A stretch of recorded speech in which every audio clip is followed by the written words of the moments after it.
Hi everyone, welcome back to the Leaders Village and another one of our monthly webinars.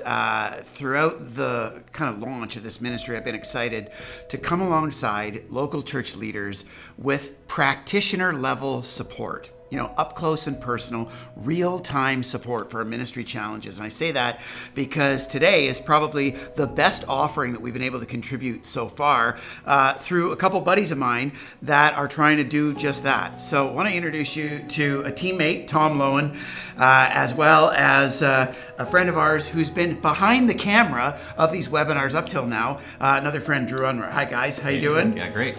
The two of you are representing a company called Ekklevox that we're going to get into in a few moments. But before we do, like we do always, just give us a bit of kind of your personal backgrounds and who you are coming into this conversation. You can pick who starts and goes first. The classic. You go first. Exactly. Yeah, go for it. We got lots of water under the bridge, so. Yeah, we do. My name's Tom Loewen, and I'm born and raised here in Niagara, Ontario. I lived briefly out in Calgary, and I've been doing church work for about almost 2.5 decades. I moved back here to be part of Southridge Community Church, almost 20 years ago, about 18 years ago, I think, and have been a part of our leadership team throughout some of those years, and oversee all of our Sunday morning experiences at our 3 locations. Personally, I live with my wife and my 2 kids. We have a little hobby farm with some horses and chickens and bees and bunnies and cats and raccoons and whatever else. We bought a zoo. There. Yeah, we bought a bit of a zoo. I married a zoo, and she turned our property into a zoo.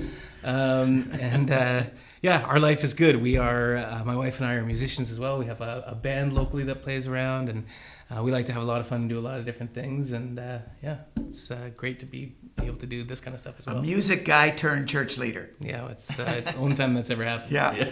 That's right, yeah. Yeah, and then I work in the marketplace doing media support for a small agency. I do a few different things. I mean, one of the things is this conversation around Ekklevox. But that was birthed out of media support and agency work that I was doing in the marketplace, supporting small and medium-sized organizations who don't have in-house media supports. We do some larger stuff to come alongside larger kind of Fortune 500 companies as well, which is really an honor. But that's the kind of the day in, the day out is creating marketing platforms, doing video work, documentary work. This is made by Frame? Made by Frame, so that's the other one. Yeah, that's right. Professionally, that's the corporate your side. Daily life is made by Frame. Exactly. Right? So that's the work stuff. Yeah. Married to a real estate agent. So anybody in the Niagara, Ontario world who needs a real estate agent, that's you can also search for her. I won't even tip you off, but you can go find out who that is. Yeah. And I have a really beautiful 2-year-old daughter who's like the absolute love of my life. That was the life-changing stuff of being a first-time dad, and figuring that out is like such a blast. Yes. Just loving it. Yes, your world sort of. you're one of these, right? Oh, so fun. Raptor, yeah. So I didn't even notice She's COVID. adorable. Well, yeah, that's the funny thing, right? Like, Yeah. so she was born on March 2nd, Yeah. and the world kind of shut down March 2020. Yeah. So, I mean, the thing that we've always said is like we don't actually know what it's like to raise a daughter outside of pandemic life and lockdowns, and so for us it's been, I don't know, everything was shifted and changed out from underneath us. Yeah. And the beautiful silver lining of that is the amount of time I've been able to spend with her over the last number of years, the last couple of years. Yeah. So we have a marketplace guy and a ministry guy, but the two of you kind of go way back, thick as thieves, both in ministry and in some marketplace things. Yep. So just talk about true. the history and kind of working relationships that the two of you bring to this conversation. Yeah, well, the other side of it is his wife is also a business partner of mine. I run a third thing. We're in the Niagara region, where obviously tourism is a big piece of the puzzle, and weddings is actually a huge part of our tourism industry here. And so for the better part of 20 years, I've been a wedding photographer as well, and for the last 11 have co-owned a wedding company with my brother, his wife Sarah Jade, and another one of our friends, Sarah. And so we also do that. So there's like lots of cross-pollination. As I'm doing business, I want to do it with friends. I mean, maybe we'll talk about this a little bit later too, or connect about this. But I actually was on staff here too. We have a lot of history, a lot of water under that bridge too, right? And I think the thing that I love to talk about, I'm sure you remember this, is our Wendy's lunches that happened when I was in high school, right? Like you would come and pick me up weekly as the Yeah. young Yeah. lead pastor upstart at the pastor church. at this new church. At Yeah. this weirdo 16-year-old Yeah. who asked and requested to be on the church board. Yeah. You're like, maybe not on the church board, but let's hang out and have some conversations once a week. And so we'd go to Wendy's. You'd come pick me up from high school, and we'd talk church and shop and life. Yeah. And Full disclosure, if we're getting that inbred here. Yeah. There you Drew go. grew up as my wife's brother's good friend. Exactly. So I grew up, even when I was dating my wife, Drew kind of being around the house. Tom and my wife are first cousins, so Yeah. we're pretty much all into this You got it. This is all together. pretty So You got it. Yeah, and so shortly after I came back from living in Calgary and working at a church there to come on staff here, Drew was hanging around and probably plugging into being in a worship band, maybe. Oh, yeah, I don't for know. sure. Yep. And it's because we're also both musical. And through that, we started hanging out regularly and having conversations. I think you were going through a season of trying to figure out what's your life going to be about, or at least the next season of it, and figure out, what does the church look like in light of that. And those conversations eventually led to us working on the same team together and designing Sunday services together. And that was actually how you got into video making, I believe. It's true, yeah. Yep. I mean, my first foray into video making 15, 16-ish years ago would have been here at the church in this context. And and we've talked a lot about that too over the years, of the church being such an incredible training ground for media producers. You get your reps in real quick. You put a lot of hours into some really great projects. And it's actually the amazing thing that I love about the church is this kind of the soft landing spots. In the marketplace, we kind of have razor margins on making mistakes, right? People are paying us a decent budget to bring excellence to the table on some higher level projects. And we wanted to bring that capacity and that striving for excellence into the context of the church and bring our best. And I don't know, I was in my mid-20s and had never made a video before. Yeah. So you can imagine there was some learning along the way. Ones, yeah. And so, even chatting with the lead videographer here on staff and talking him being excited about working with volunteers and training them as we were setting up for this conversation today. That's the stuff that the local church can do in such an amazing way. That's really hard to do in the marketplace. Right. Yeah, it has a bit more development. Training of volunteers and people learning things and making some mistakes and being together, and it's even the capacity and the community side of it is pretty amazing and encouraging. Yeah, and it's similar, kind of almost a reverse kind of a way for me, having kind of made my bones in church work when it came to leadership and even things like script writing and those kinds of things.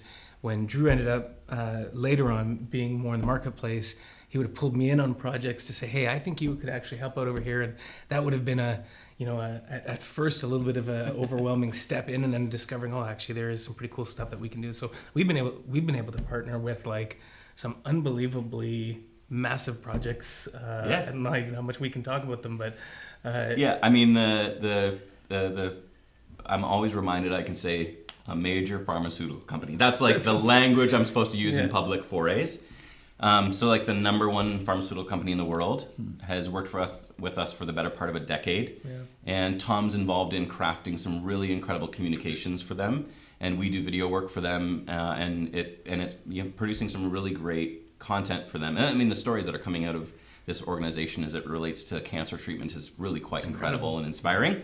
So to work on things like that, and it's when we talk about kind of the pressure of of producing good work at an excellent pace. That's real. That's your brand standard. That's pretty intense, But all of that ministry stuff and marketplace stuff and just learning the things that we're good at and the ways that we work together is kind of what got us into this conversation. Yeah. Totally. So in what my friend Daniel Im has written about called the gig economy, where people work in a number of side gigs or side hustles these days, as opposed to necessarily one exclusive full-time thing. One of the things that's drawn you two together lately is the genesis of this idea and this sort of ministry-oriented company called Ekklevox that has a few, even subdivisions. I guess first things first, knowing that Ekklevox is kind of a combination play on words, right? Ecclesia, meaning church, and vox, meaning voice, right? Exactly, You want to be a voice. Even I know that, right? You want to be a voice to the church. You cracked the code. What from your history and even from your sense of current reality, what is driving, in all the things you guys could be doing with your time, what is driving you to want to make this investment or have this heart to serve local churches? Great question. So there is actually like a third person that's not at this table that's involved in the company, and he's more of our technical lead, development lead. His name's Aaron. Actually, also a former staff member at Southridge, doing not some as IT local work, anymore, and now lives in Halifax. He lives out east, so he's not in the city. He's not around, but super involved. And he and I are connecting on the regular about this stuff, and so it's really there is kind of a three-headed monster happening there between design and art and leadership and content and vision and values and the technical aspects that go alongside with this. And so all three of us having a heart, it really was birthed out of conversations that Aaron went on. Aaron is actually also an owner in Made by Frame, the corporate company that we do, and runs our development team. And we were consistently having conversations with churches. We do a lot of work for churches in the area, as well as kind of cross-Canada denominational work. And people would get in touch with us, church leaders would get in touch with us and ask if we could help them build a website. That was often what was happening. Right. And we would come back to them with our corporate hats on and say, absolutely, we'd love to do that for you. And here's our project minimums. And invariably, I mean, we have relationships with these people, so they didn't hang up on us. But it was a pretty quick end to the conversation about what some of the corporate budgets look like. Yeah. And so we just, Aaron being a church guy, us being connected here, us continuing to try and figure this out and wanting to serve local churches and help communications and the things that we have learned, in the 10 years of working in a church and the 10 years since of working in the marketplace, the stuff that we've learned together. Wanted to create a platform, an application that allows churches in this. So that's this first product that we'll chat about. But the theory being to create tools that churches can grasp onto and use to help promote and to communicate their vision through the internet, which is such an amazing tool, without spending gajillions of dollars. Yeah. Well, and to that, it seems like your heart is actually even more specific to smaller or under-resourced churches. Yeah, thanks. Yeah. Right? Like, where did that come from? Did it just come from a sense of sympathy or regret that corporately you couldn't really serve them at that scale, or is there more to that? I think it's because it's the heart of our corporate company as well. Actually, we work with small businesses to help them to solidify their communication strategies and to create really great marketing plans that allow them to grow. And our theory in that has always been we actually want to work with these companies forever, like if that's a possibility, forever, that they don't have to go and find another company to work with, but actually they would be working with us and we'd be partnering alongside them. And our success model in that company is like, if your small business grows, you'll have more budget, you'll have more resources, you'll have more to put into your marketing aspects, and we'll grow with you. And so the success of our corporate side and companies relies really heavily on the success of our small businesses that we're working with. And so in that mode of trying to figure out how that works, I mean, that philosophy of wanting to work with companies kind of ongoing, to see new things grow with them, to build with them. I mean, we're now in the cycle of redoing websites for companies that we did 5-6 years ago, and now we're rolling out the next phase, and internet has changed and technology has changed. And so we want to continue to do that. And on the ministry side, to be a resource center that grows with churches as well. And that doesn't necessarily mean numbers, but actually like technology. Technology changes, right? Yeah. So, a church invests in a website 5 years ago. The internet has changed in 5 years. Yeah. Pretty massively. Yeah. Yeah, for me, like, I wouldn't say necessarily that I have a heart for small churches or medium-sized churches or whatever. I think for me, like, I wake up every day with a deep belief in the power and potential of the local church. And we collectively have a lot of experience over the last 2.5 decades working in all kinds of churches. I mean, we've worked with some of the largest churches in Canada, and even in conferences or medium-sized churches or small startup churches. I was a part of a church plant for a number of years. Aaron, who's not here, was part of a home church. Like we have a bit of a wide range of experiences with churches, and recognize that a lot of the resources that exist for churches are being created by by larger organizations, by mega churches, by churches that are at a scale and have budgets and have staff and have sort of a way of doing church and a way of doing ministry that is more of the big stadium or whatever. But the reality is that the vast majority of churches in Canada, all across North America, are like in the 200 or less size. And I think we would just recognize that those churches actually, I think, could benefit from a different kind of partnership. And I think we just want to recognize, one of the things that we said all the time as we were brainstorming the creation of this, of the company Ekklevox, is we just don't think that a church needs to have a big staff and a big budget in order to have big impact. There are a ton of incredible small or medium-sized churches that have every right to be having great impact and great communication and great tools and have access to great resources without needing to kind of fit the mold of the big kind of mega church approach to things. I think the other sympathy that both of you bring from your history, and certainly you and I experience regularly even today, and this is what I love about Ekklevox and why I want to help kind of share it with the leaders in our network, is just the practical felt reality that Sunday comes every 7 days. Yeah. Sunday comes every 7 days, and even beyond Sundays, web presence, social media, and things like the ministry responsibility is so ongoing and so incessant. It's not just Christmas and Easter, right? Yeah, right. That you can kind of gear up for. We're about to head into summer break. Well, summer break's only a little asterisk in church work, right? Because they keep cranking, and you have to figure out how to have a summer break while still delivering, services and resources. It's not like expectations go down. At the end of the day, that's absolutely reality. And when you think about the fact that the vast majority of these churches that don't have the massive multi-million-dollar budgets and they don't have the hundreds of staff pouring resources into things like the weekend service or into their communications, in many cases, services are being designed and planned and implemented even by volunteers or by part-time staff or by staff who have other responsibilities. The incredible demand and the relentlessness of Sundays and the capacity, sometimes it's just all you can do to scrape by just to even get something on the table.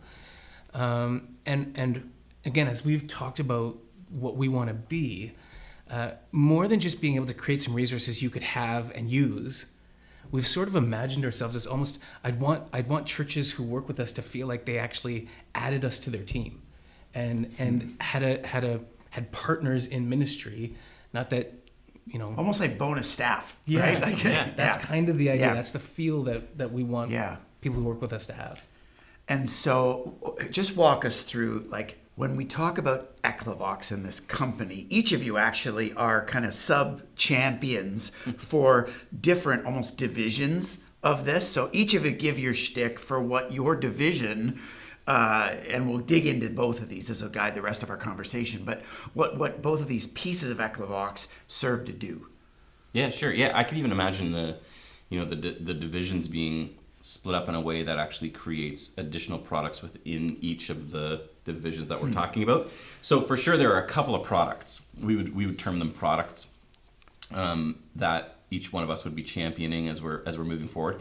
We have a laundry list of other products that we want to release down the road, and that's kind of part of the goal and the theory of this is we create a community of church leaders and churches working together that we would continue to release new products, new services, new things that we are finding and that churches are feeding back to us that are felt needs. So the one that we've been chatting about is this one called Amplify. And that's a website builder. Now, there are lots of website builders out there. And we actually think that our competitive advantage in this world is what Tom was just talking about, the add us to your team mentality and we've coined it as DI with, not DIY, right? We're actually inviting churches to join with us and we're joining with them as we're figuring out how to do websites better, and there are really great website builders out there. So we are essentially at the baseline foundational level building a website builder that's just geared for churches specifically. So I'm sure anyone who's cut their teeth in some tech these days knows that there's lots of really great resources out there. They're just not built specifically for churches, and I think churches have a specific need when it comes to websites and communications. Yeah. So websites, amplify. What's your shtick? The whole idea behind Worship Well was to actually help those who specifically are designing the Sunday morning experiences to have access to resources and shape the way that we actually design our service experiences, our weekend service experiences. But the idea is not only to provide a lot of like downloadable resources that you can incorporate into your services, but actually to provide some coaching and mentoring and help churches rethink what we're actually trying to do with our weekend services. One of the things that we say when we talk about Worship Well is that we're trying to help churches move beyond set lists and sermons. If you walk into, the vast majority of churches on a Sunday morning, you're going to experience with some variety, but probably very little bandwidth if we're being completely honest about it. Essentially, you might have a few different personality things, but you're going to have a time of singing and you're going to have a time of teaching. That's what a service is. Yeah. And sometimes at Christmas and Easter, we try to spice things up and add a few extra flavors, a few extra things that might engage people, entice people to come, maybe at a September launch or on Mother's Day. But again, because of the relentless demand of Sundays and how little capacity many of our churches have to resource those things, it's hard to actually be driving that beyond just the set list and the sermon. Mm-hmm. And one of the things, it's not that it's bad to just have a time of singing and a talk, but one of the things that we're processing and we've been learning as a church and journey even that I've been on is that I think some of the most important minutes that we spend together when we gather on the weekend can actually be the stuff that we do beyond just the singing and the talking. Yeah. So that's really what we're trying to promote and resource. So Worship Well is this well of worship gathering resources beyond set lists and sermons. That's right. Amplify, web development, that's what we're talking about in this umbrella, at least for now, in the genesis of this thing called You got it. Ekklevox. That's right.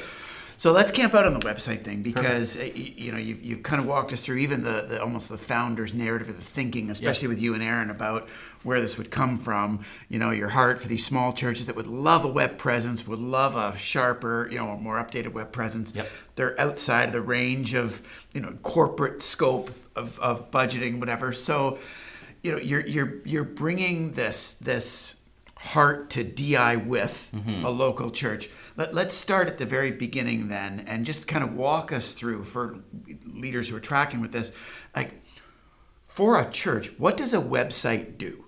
Let's just start at the very beginning. Yeah, it's a great question. Most churches have a web, but what does a website do, or at least supposed to do, if it's working well? Yeah, absolutely. I mean, I think there's a few different things, and I think it actually can be slightly different depending on the church. There are some reasons why a church would want something that's a bit more static, like a brochure that has service times and some elements around information and content. But essentially, what a website is the digital front door to your church. When someone is out in the community and they're having a conversation, I go to X, Y, and Z church. I'd love for you to come check it out with me. It's been a really meaningful piece of my life. The person out there, if they're not already connected to a church, is going to want to go to that church's website and learn about that church, learn about who they are, get the ethos through photography, through content, and figure out what they believe. So a website does that, right? It's the front door to the church. And then the other thing, for some people, like for some leaders listening, that might just be a shift in framing. Because when I think about my wife and I are going to go out on a date night, we're going to try a new restaurant. Yeah. Like at this point, intuitively, we'll check out the menu on the website. Right. 10 or 20 years ago, we never did that. You didn't think that way. People now think that way. For sure. And for people like me, who I've been in ministry now almost 25 years, I have to kind of get with that program just to understand that that's what this is. Yeah. Right? And how people are going to relate to our community if they're going to give it a chance. Yeah. They're going to start with the website. Well, so I love the front door language. Especially in the context of the way in which Google works, right? And not that I want to promote Google too much, but it's become a verb in our society, right? We Google things. And I've been tracking with some search engine analytics for one of the beta Amplify sites that we launched in a city outside of where we live. And they're in a really specific niche neighborhood that has a name. And one of the major ways in which people are seeing the church website is through just searching that neighborhood. Not searching churches in that neighborhood, not searching nothing about a church. They're literally searching other things plus that neighborhood. And because that the name of that church is connected to the area, it's actually coming up in people's search results. So that's just a really interesting way in which the internet works in our day and age, right? Is as we search even geographically for things, we don't actually have to even be searching for like churches in my neighborhood, although that's a search that people do.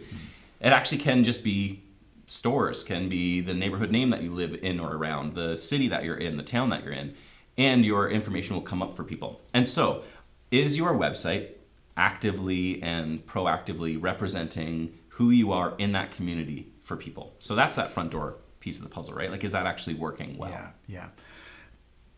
For a local church leader like me, what's the gap in how I typically understand a website versus the potential of what a website can be as an agent or as a resource in your ministry to reach people for Jesus? What am I not appreciating? Or how I think you do appreciate how this. are church leaders typically thinking about their website? Yeah. So as like a static piece of information that lives somewhere else, that it doesn't actually have ministry resource ability or capacity to connect with people.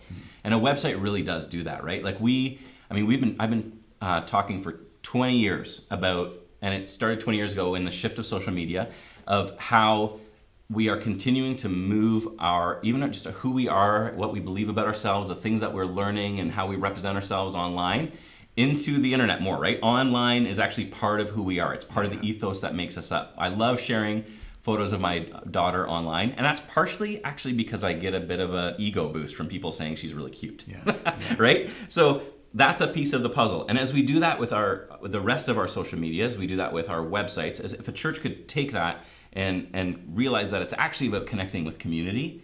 It's like a little less like a billboard that people are just driving by, and actually more about connecting into a local geographical area through the website. So kind of next step then, because this is really the part that to me is compelling. Not only that you guys understand the ministry mindedness and potential of a website, but actually in that DI with, you've created a model that can live out practically that heart to come alongside, especially smaller or less resourced churches that couldn't access Made by Frame and pay the corporate dollars.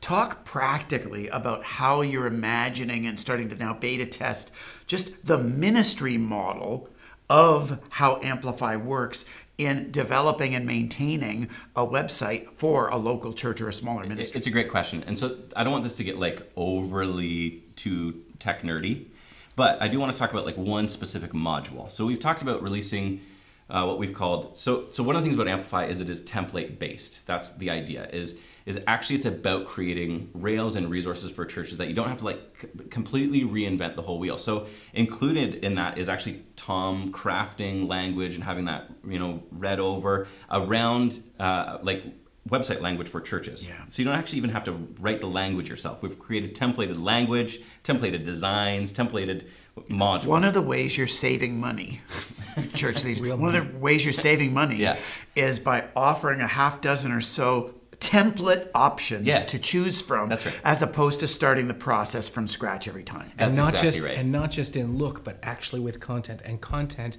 that can be tailored to the kind of church that you are, whether you're a more evangelistic church or a missional church or a community-oriented church or a more traditional church.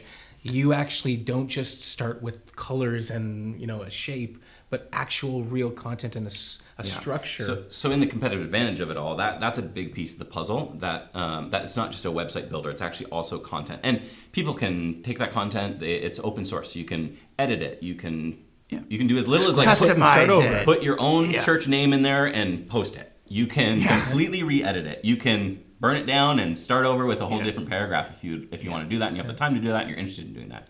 But you can also get a church website up and running, relaunched with this, and then that's the great thing about the internet is it is changeable. It's not like a piece of print material where you got to like go and spend a bunch of money to reprint it, and you just go rechange your language. So that's a piece of the puzzle. To think about for local church leaders, especially first chair leaders who they're cranking on sermons or they're marrying and burying or dealing with congregational challenges, and don't have that magical communications director who thinks about all this stuff.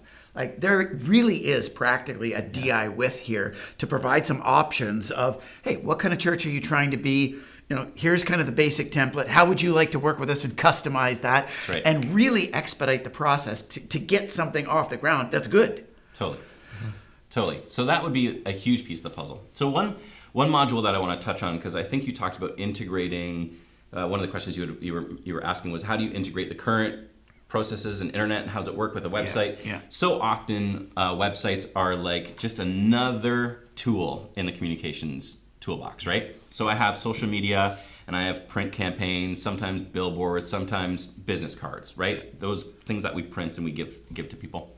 But then I have a website, and those are all like separate, and I kind of have to figure them out. And we're having an event, and so I have to make a Facebook event, but I also have to figure out how to put it on Instagram and my website, et cetera, et cetera, et cetera. So one of the things and shifts that we've seen pretty massively, mostly due to the pandemic, is this reality around churches filming and pushing their services online, whether that's through a live stream or pre-recorded piece or even Facebook something Live, smaller. We work with a really small church, one pastor, church plant, who he takes his sermon that he preaches on a Sunday morning and edits it into a 12-minute version and puts that on YouTube. So he does a 30-ish, 35-minute-ish sermon on a Sunday. That becomes a 12-minute video that ends up on his YouTube channel. Amazing. What a great thing. But he wasn't doing that prior, right? But More techie than I am. Yeah, well, now he has all these people who are connecting with his sermon in this 12-minute version, which is really amazing. And putting it on YouTube. Really great tool. YouTube's amazing. Yeah. What we have built is a module called Watch. And what Watch does is not reinvent. We don't think we can do things better than like the majors, like YouTube, Vimeo, Wistia, these video producers who like YouTube's owned by Google. It's amazing. It's doing incredible things that we can't take on YouTube. We don't plan on taking on YouTube. It's doing amazing things. However, YouTube as a tool has some shadow sides to it, right? As much as it's amazing, we've all gone on YouTube to watch a video and then 30 minutes later realize that we've now watched 30 minutes of cat videos because we love cats. Yeah. And now we're stuck in cat videos for the rest of the day, right? Whereas what we actually want people to do is find quick access to the content that the church is creating in a way that's really easy, searchable, downloadable, connected to all of the other stuff. Sermon series is over weeks that you don't have to like go find this YouTube channel and a playlist and be confused. So what we've done is actually written software that takes the YouTube API, that's nerd speak for the way in which YouTube posts videos, takes all of the descriptions and the content and the playlists that you have created in YouTube and puts them on your website. So all you have to do is continue doing what you're doing with posting on a website. This person's creating this 12-minute version, puts it in a playlist, and by putting it in that playlist, it actually ends up on his website. And so that is all there and searchable. Seamlessly. There's no like now having to go back to the website and copy and paste things or embed things or figure out how to make it work. It all exists in the context of the website itself. What's really, really great about this is essentially anything that's embeddable on YouTube, which is like anybody's content, can be placed into that website, and then your congregation, your people can actually go to yourchurch.com/watch and get access to sermons, to worship videos. And because YouTube is a massive resource, one of our other churches that is actually curating worship playlists from other churches, from things that they're going to sing on Sunday. They're not necessarily at the capacity where they're filming their own worship sets. A lot of churches wouldn't be. But they want their people to know the music that they're going to be singing on a Sunday. And so they're creating curated playlists from YouTube that's on their website. So their congregants can go to the website, find this worship music, and not be stuck in the rabbit trail that is YouTube or that is social media. That's actually pretty distracting. Ends up watching cat days. It's amazing. And I mean, we all know that when it comes to rallying people around our vision, or when it comes to just leading people, that confusion just kills you. It just, you lose people when you confuse them, right? And so you're not now saying, hey, check this out on our website, or follow us on Facebook for our events, or check out our services on YouTube. You're not sending people in a million directions. You're saying, come to our website. Everything lives in this ecosystem. That's really huge. That's actually like one of the things that I really want to be true with the Amplify system is that senior leaders, hosts, volunteers who are greeters in the lobby, if a new person or someone who's been going to the church forever shows up and says, where can I find this piece of information, that church leaders can feel super confident saying our website. That's actually not that. I don't think that's actually really all that real. I think that's actually a thing that's it's hard. Not, regrettably. We know it's not. Right? You have to go, if you want to see community photos, you go to Instagram. If you want to see events, you're going to go to Facebook. If you want to see videos, why don't you go to YouTube or Vimeo or both? But I actually just really want church leaders to say website. Yeah. The other thing that I wanted to press in, specifically on the Amplify side of this, is the economic model. Because there's a difference between the development of a site for a local church and the hosting or maintaining of that site over time. And what I've found really intriguing is the model by which you're trying to come alongside, again, in a DI with sort of a way to make this more affordable, kind of as I understand it, we'll build your site for free. Yeah. To talk about that, I mean, this kind of blows my mind as a local church leader. Yeah, Clearly cool. have no business sense. Yeah. That's right. Yeah. That's true. We want to build these sites. Build your site template based, mainly for free. Yeah. So anybody anybody who's been in tech, software as a service, kind of anything in the last number of years knows that every company is moving to subscription based. That's like the norm. However, what we want to do is leverage the upsides of that. So on the corporate side, if you want to build a website with Made by Frame, we do a 40-40-20. You got to pay us 40% of our budget up front. You're gonna write a big, hefty check to us, and we're gonna use that money to pay people and to keep our business moving. But there's gonna be on the front end a good chunk of money you're gonna invest in this. Yeah. Our theory in the Amplify world is actually we're going to a monthly subscription, and it's gonna be $99. That's the ongoing monthly subscription. But in the same way, one of the companies that I actually adore that has done subscription really well is a company called Adobe. They produce all the software I use: video editing, photo editing, publishing. If you have worked on a computer, you probably have run into Adobe Acrobat PDFs. That's all Adobe. Yeah. And I pay a good chunk of change every single month to get access to their software suite. And I pay for all of it. I don't use every single product, but I actually use most of them in the way in which I work. And I pay lots of money every month to have access to that. 10, 15 years ago, I used to buy a single subscription to Adobe, and I'd get CDs and DVDs, and I'd put them in, and I'd only pay for it once, and that usually lasted about 3 years. And every year they'd release new things, and I'd be annoyed because my 3-year-old version didn't do that, and it was old technology. When they released this model, for sure, I'm now paying monthly, which is different than the one-time lump sum up front. But what I get access to is every single month that company releases new product. That company releases updates to things that people are complaining about, that new features that are blow my mind every single month, new things in Photoshop that I can do that I never thought would be possible are now being possible. So that's our hope. That's our goal, right? That is the long-term goal in this, is in this model, as I mentioned before, of wanting to work with churches or companies kind of long-term. Yeah.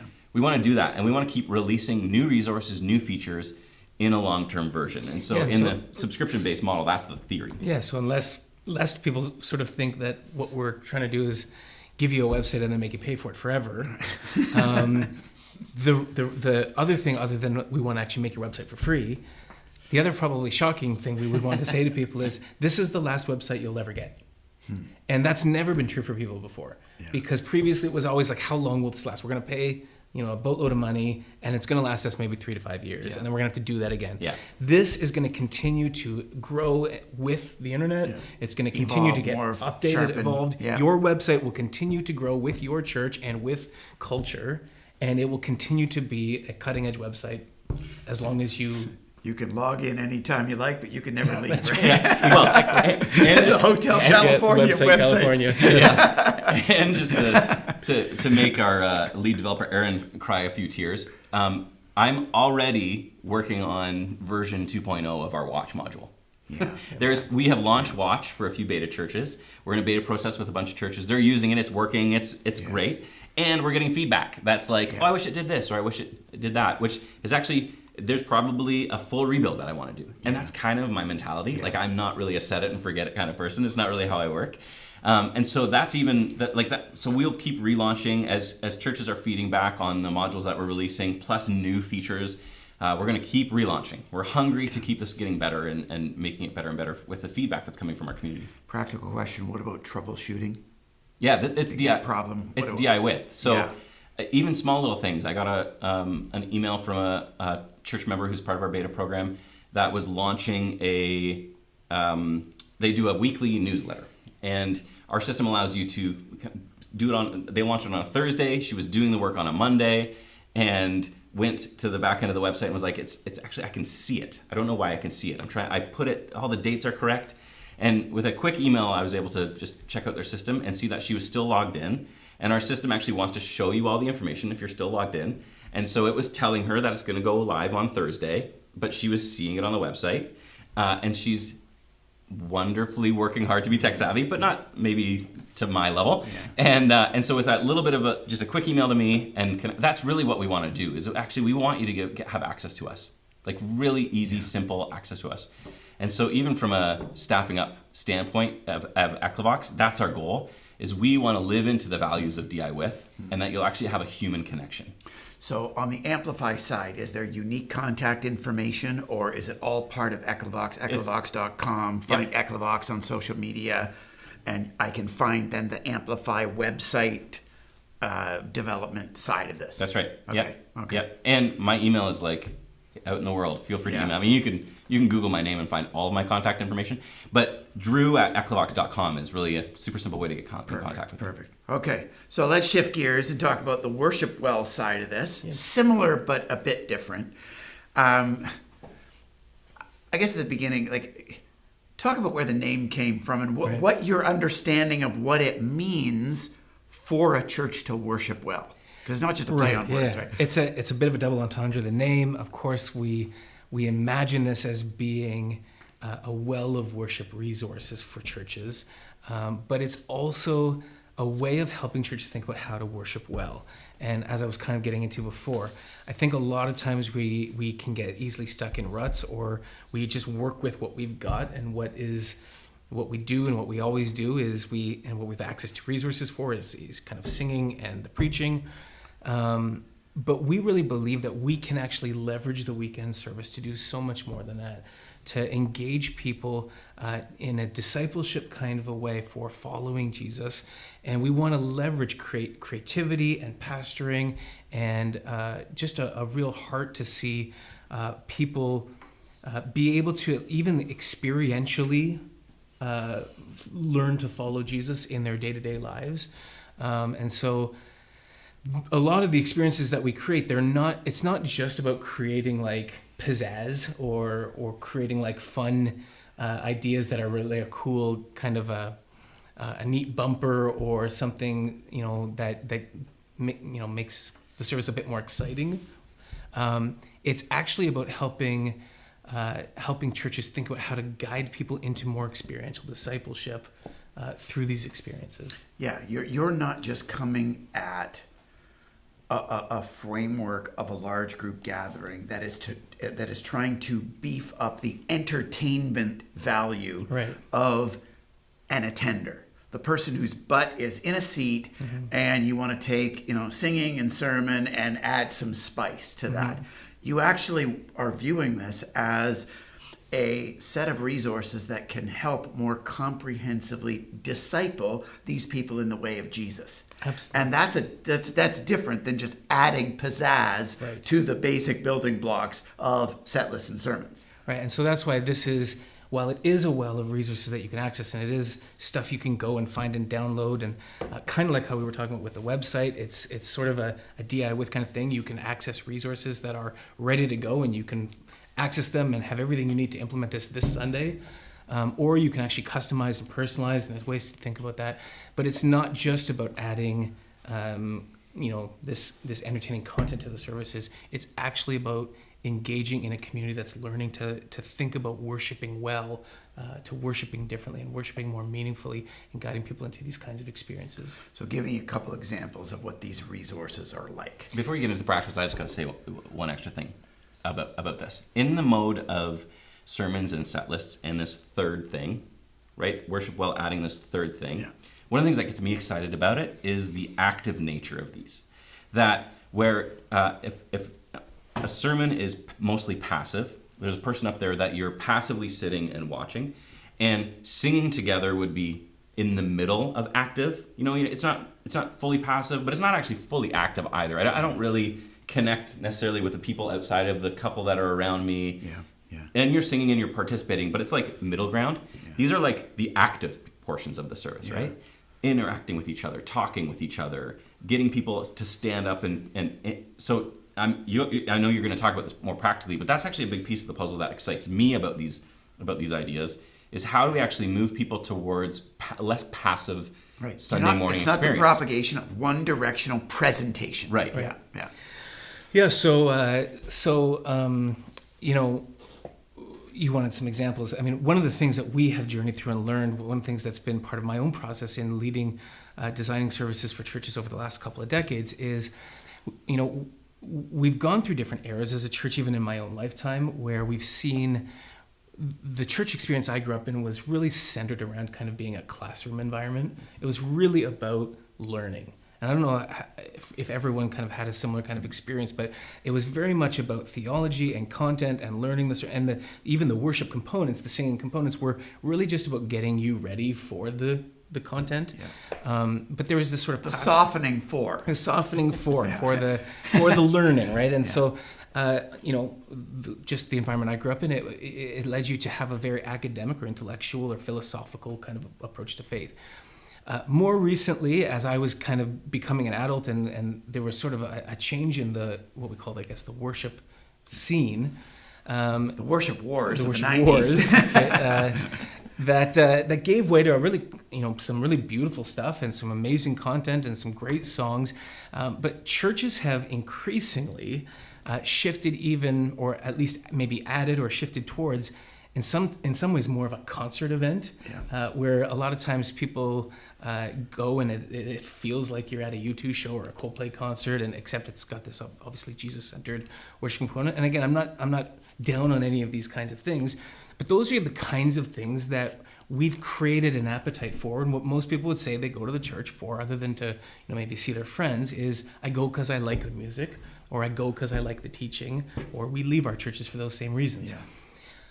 Over the last while, I think a bunch of us have been processing this, and even churches who are doing this extremely well, I talked to some of these leaders and they're processing this as well, is feeling like there needs to be a shift beyond simply going and exposing myself to teaching or going to a concert, where the main event is happening on stage. It's a produced experience that happens there, and I come and I maybe sing along, maybe I cheer, maybe I maybe I whatever, but it's a much more passive, like you were saying, engagement. I receive it. I evaluate it. I consume it. Mm-hmm. I assess it. And I leave it. Right? Yeah. I shop it. And as much as there can be lots of really good stuff in there, and there can be lots of gain for people, I think that one of the things that has that we've sensed over the years, even when we were doing this, I think quite well, is that it doesn't always do what I think we assume it's going to do, which is create disciples, which is what we're actually trying to do as churches. Does it actually send people into the world more formed by the presence of Christ, more living a life of following Jesus? Yeah. Or is it just a great event we're designing? And I mean, I've been convicted of this in my own life. I talk to other friends who do similar stuff that I do. Like, are we actually doing the work of being spiritual leaders, or are we event planners? Yeah. And the way that I've described it for first-year church leaders is, does the medium of a one-directional presentational gathering actually provide and then reinforce the message of a following of Jesus that is something to just receive or something consume, to just attend, evaluate, agree with, disagree with. One of the things you said with respect to that yesterday that I found really interesting as we were chatting about and preparing for this conversation was around how the medium impacts the way in which we view the expert who can read the Bible and parse it so much better than I can.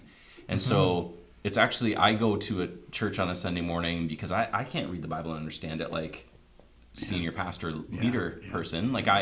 So now I'm even more passively separated from the Bible and from the spiritual understanding, right? Yeah, sometimes I think the work that we're doing, that we think is discipling people, is actually creating a greater gap between them in their own discipleship, because by providing the high quality stadium, Nashville level production worship and this like incredible teaching, it's actually creating something I can't tap into on a day-to-day, moment-by-moment For basis. any of the other 167 hours of my life. It's so I've got to keep coming back and kind of recharging my batteries and going to that experience and trying to leverage that 1 hour to fuel an entire week. And it I'm not saying it doesn't provide value, but increasingly we've been feeling convicted that it's not actually delivering on all of the things that we are counting on it to deliver. Yeah. And so, what I don't hear you saying is that you're trying to replace those things. No. Though. You're not trying to replace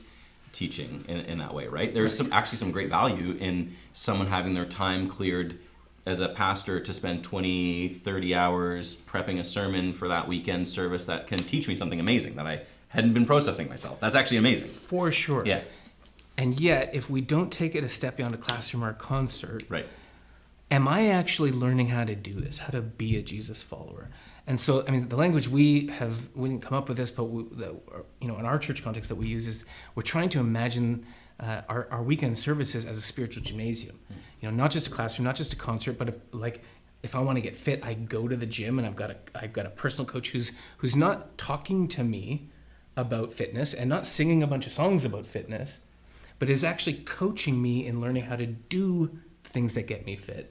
And so when we think about the kinds of experiences we're trying to create for people, we're trying to create active, participatory, not just stand and sing, not just sit and listen, get involved and learn the mechanics, the rhythms, the practices and behaviors of being a Jesus person. And, there's the classic Confucian expression that says, I hear and I forget, I see and I remember, but I do and I learn. I understand. Yeah. And I think that's what we want to tap into and through a lot of these resources is not just hearing, not just seeing, but actually beginning to do Jesus following, even when we're gathered together, so that I'm trained, so that I can now take what I've learned and do it in the other 167 hours. The language I use with church leaders is experiences and experiments. Mm-hmm. Experiences and experiments. So when you gather, you are experiencing the followership of Jesus, not just observing it presented to you, but you're also real time, especially if you're a learner, a newbie, you're experimenting with ways that you can then experience this at home, right? Totally. I mean, you asked for an example, I'll give you one quickly because this is actually something we're going to be doing this weekend at our local church and our weekend experience. And this is the kind of thing that, I wonder in how many of our churches, and certainly I feel guilty about this in ours over, some of our past, how possible is it for a person to show up even week in and week out, sing the songs, listen to the talks, and never actually even learn how to interact personally with God, never learn how to pray? I mean, how many people in our congregations would say, I know I should pray, but I just don't even really know what to do. Yeah. And so, they hear us pray and they say, well, you're so eloquent, I could never do that. Again, we've now moved people even further from actually discipling them. But what if we actually took time in our services on a regular basis to teach people how to pray, kind of like Jesus did with his disciples? And so we'll leverage things like the Lord's Prayer and do that. One of the things that we're going to do, just to make it very simple and practical and to interface with people's everyday life this weekend, is we're going to engage people in prayer using our cell phones. And so at a part in our service, we're going to actually invite people, and we'll leverage the jokes about normally we want you to have your cell phone silenced, but we'll actually want to get people to get their phones out and open them up, and we're going to help people understand, learn how to pray by engaging in the kinds of things that we all engage with all the time, all day on our phones, because we're always on these devices. And just to be clear, in the scripting and the design of how this works, not everybody has to have a cell phone in their hand in order to do these experiences, but most of our people do anyway. And so the idea would be that you actually get people to take out their phones and then, open up different apps and use those apps to guide the prayer experience. And so as a couple of examples, you'd probably start with something like open your Messages app and, try to resist the temptation to actually start reading through them if you've got some new ones. But just take a look at the last 4 or 5 conversations you were having, the people you were chatting with. What were you talking about? Who are these people? Are they neighbors? Are they friends? Are they coworkers? Are they maybe people in this room right now? Just take a moment, and as you look at their names, just take a moment and pray for them. Invite the presence of Christ into these relationships, into these conversations. Maybe someone's texted you like, hey, can we grab a coffee this week? pray into that conversation and invite God to help you think about how you in that conversation might be able to encourage and build them up spiritually. So you give some space for them to actually do that real time in the service. And once you've given some space for that, you might get them to flip over to something like their calendar app. And so you're going to take a look at your calendar and just open up this week. How's your week look? Is it crammed full of stuff? Are you going on vacation? Do you have, date nights? Do you have friends coming over? Do you have some big meetings coming up? And to actually invite people to think about their busyness. Think about, where is engaging with God? Is there quiet time designated in your calendar? And to actually invite God into my daily rhythm. And, this can go on. You could invite people to open a news app and say, hey, take a look at the headlines. And what are some of the things that are going on in the world around us or the world at large? And how can we just take a moment and invite Christ's presence into those experiences? And this is really kind of endless, but just one example. This is a way to help people think about how in their day-to-day lives, the next time you swipe on your phone and look at it, will that trigger a reminder to think, oh, how is Jesus a part of my life as I engage in these things? Yeah, and that I could pray for, X, Y, and Z. So I understand that Worship Well is a little behind Amplify in the beta testing and networking and getting this off the ground. So, if I'm a local church leader, again, maybe I don't have a worship pastor, Sundays are coming pretty fast, I can barely get set lists and sermons rolling. I want to access this well of worship resources. Where do I go? Who do I talk to?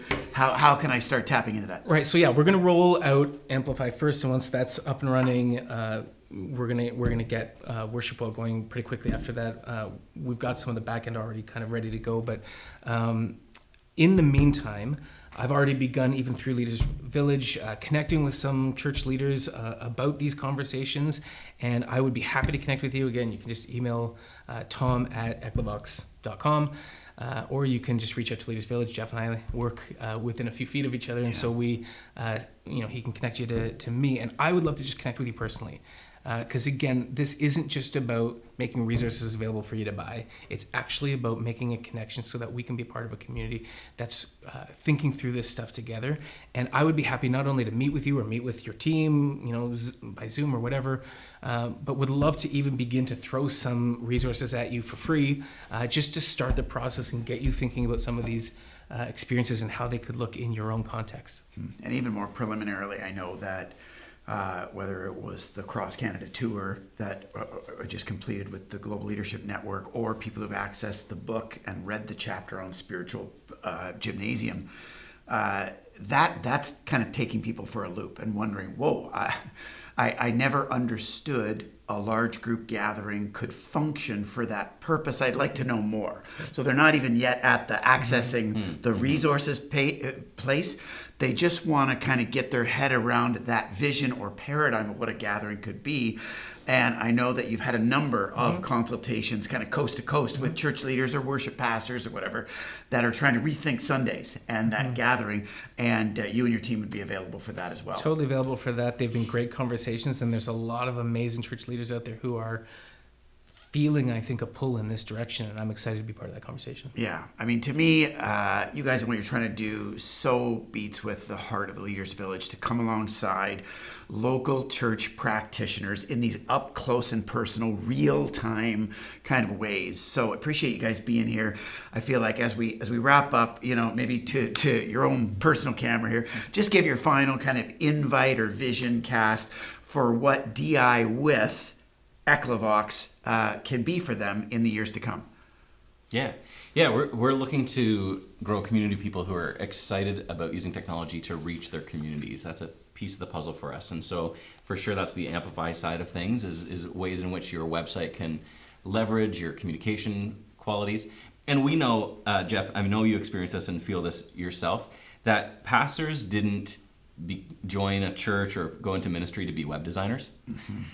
My brother's a pastor. I talked to him. He's actually pretty technically adept. Yeah. And he can do some of this stuff.